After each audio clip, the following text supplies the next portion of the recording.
to strengthen the brotherhood that we have shared for last year. As you have rightly brought out, the birth of Bangladesh, like I mentioned yesterday also, India and Bangladesh not only have historical and geographic linkages. I think the process of birth of Bangladesh or gaining of independence of Bangladesh ensured that there is some sort of an emotional connectivity between both the countries. That is why I think we share that bond and that friendship. As we have grown, both the countries have developed post-71 in their own trajectory. Bangladesh, you all are aware, has developed economically, politically, and it has become a major power in South Asia. They have followed their own trajectory of growth, like we have followed our own trajectory of growth.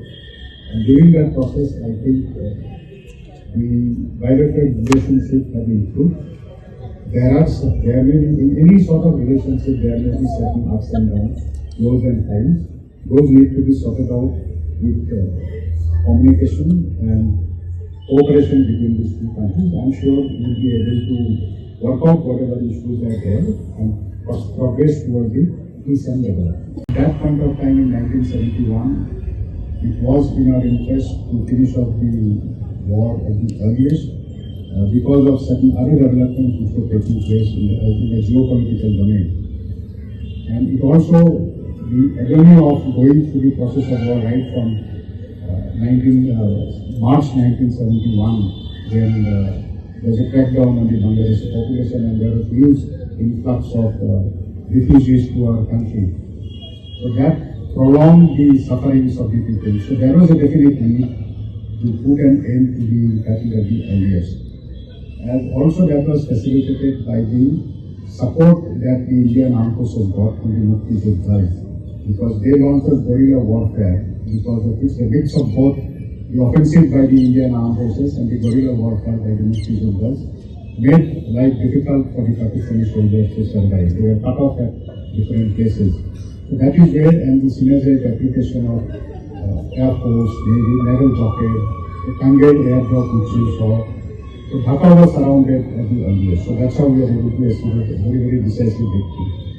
What's happening in Russia and Ukraine, probably Israel and Hamas and the other conflicts which we have seen, has got a different dimension and different set of conditions. We cannot equate both of them together. However, because of the certain difficulties which we have, any future conflict may or may not be long or short, that we cannot predict. But it will be in our interest to limit the future conflict to a shorter duration. Chinese government, they have started construction, and it is pretty clear that Bhutan government has also allowed them to build that construction or go ahead with those construction. The impact on relationship of the Rashtravat is concerned. I'm not going to comment on that. But what I would like to state is that as far as our own national interest is concerned, our territorial integrity is concerned, we are fully prepared. And we have situation under control in the transition areas and the border areas. বাংলার আওয়াজ, বাঙালির আবেগ, জি 24 ঘন্টা।